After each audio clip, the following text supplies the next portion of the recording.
30년 전 우리는 자랑스러운 기술을 한국에 수출했습니다. 당시 프랑스는 세계 최고라는 자부심으로 한국에 고속철도 기술을 넘겨줬습니다. 우리가 넘겨준 건 단지 철도 시스템이 아니라 프랑스의 자부심, 그리고 미래 산업의 선도자라는 확신이었습니다. 1994년 한국 정부가 고속철도 도입을 발표하자 우리는 당연히 프랑스가 선택될 것이라 믿었죠. 당시 우리의 TGV는 세계에서 가장 빠른 고속열차였고 실전 운영 경험도 이미 풍부했기 때문입니다. 실제로도 그렇게 흘러갔습니다. 프랑스 컨소시엄이 최종 선정됐고 기술 이전이라는 조건 아래 막대한 수출 계약이 체결되었습니다. 우리는 자축했고 언론은 한국이 프랑스 기술로 철도 선진국 대열에 합류한다고 떠들었습니다. 그 누구도 상상하지 못했습니다. 그 선택이 30년 후 프랑스에게 위협이 될 줄은요. 한국의 기술자들은 단지 설계 도면이나 운영법만 배운 게 아니었습니다. 그들은 질문을 던졌고 시스템의 원리와 구조를 분석했습니다. 왜 이렇게 만들었는가? 다른 방법은 없는가? 그 집요한 질문들은 프랑스 기술자들조차 당황하게 만들었죠. 그리고 불과 몇 년 만에 한국은 고속철도 기술을 자국 지형에 맞춰 개량하기 시작했습니다. 터널이 많은 한반도의 조건을 반영한 자체 설계, 단순한 복사가 아니라 창조의 영역으로 나아갔던 겁니다. 2004년 KTX가 처음 서울과 부산을 달렸을 때 우리는 만족했습니다. 우리 기술이 성공적으로 작동한다고 자평했죠. 그러나 그것은 시작에 불과했습니다. 한국은 멈추지 않았습니다. 2단계 사업에서 국산화율을 높이겠다 선언했고 결국 2010년대 들어서는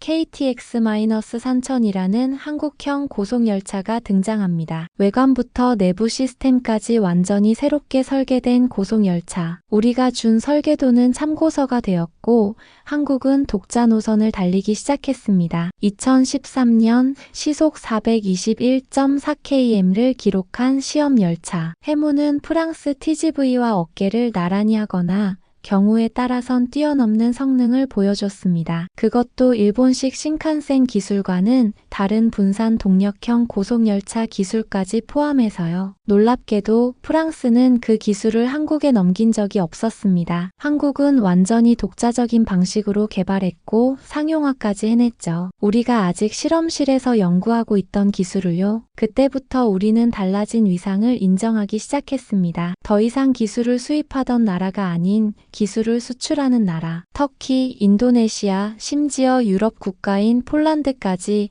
한국의 고속철도 시스템을 도입하며 기술 이전을 받는 입장이 된 것입니다. 그중 가장 충격적인 순간은 2023년 현대로템이 폴란드에 고속철도 기술을 수출했다는 보도였습니다. 유럽의 변방이 아닌 중심부에 한국의 철도가 뻗어나간 것입니다. 프랑스와 독일을 제치고요. 그러나 이것은 철도의 이야기만이 아닙니다. 기술 주도권 전반에서 우리는 한국에게 추월당하고 있습니다. K-뷰티 한국의 화장품 산업은 지금 프랑스의 자존심을 정면으로 위협하고 있습니다. 수백 년 동안 향수와 고급 화장품의 본고장이라 자부했던 파리. 하지만 이제 세포라, 마리오노 같은 대형 화장품 매장에서 한국 브랜드는 점점 더 눈에 띄고 젊은 프랑스 여성들은 K-스킨케어 제품을 즐겨 사용합니다. 품질은 비슷하거나 더 좋고 가격은 훨씬 합리적이니까요. 비비크림, 스네일크림, 쿠션, 팩트 같은 혁신적 제품은 이제 한국의 상징이 되었고 피부과학과 성분 안전성 면에서는 프랑스 제품을 능가한다는 평가도 있습니다. 프랑스인들이 프랑스 브랜드를 쓰지 않는 현상. 10년 전만 해도 상상하기 어려웠습니다. 방위 산업은 더욱 드라마틱합니다. 라팔 전투기, 르클레르 전차로 상징되던 프랑스 방산. 그러나 지금 한국의 K9 자주포, 천무 KF-21 전투기는 세계 곳곳에서 러브콜을 받고 있습니다. 특히 2022년 이후 폴란드와 체결된 수십조 원대 방산 계약은 프랑스 방산업계에 적지 않은 충격이었습니다. 가격은 합리적이고 납기 속도는 전 세계 최고 수준, 성능도 우수하죠. 특히 전쟁 직후 무기를 신속히 확보하려는 국가들에겐 한국이 최적의 파트너였습니다. 조선업은 말할 것도 없습니다. LNG선, 컨테이너선, 크루즈선, 수소연료 추진선까지 친환경 고부가가치 선박의 거의 모든 분야에서 한국이 세계 1위입니다. 프랑스 조선업은 더 이상 경쟁조차 되지 않는 상태입니다. 반도체와 디스플레이는 이미 한국의 독점 시장이 되었고 전기차와 배터리 분야에서도 현대기아와 LG에너지솔루션이 프랑스 기업들을 앞서고 있습니다. 그 배터리를 프랑스 자동차가 사용하는 현실,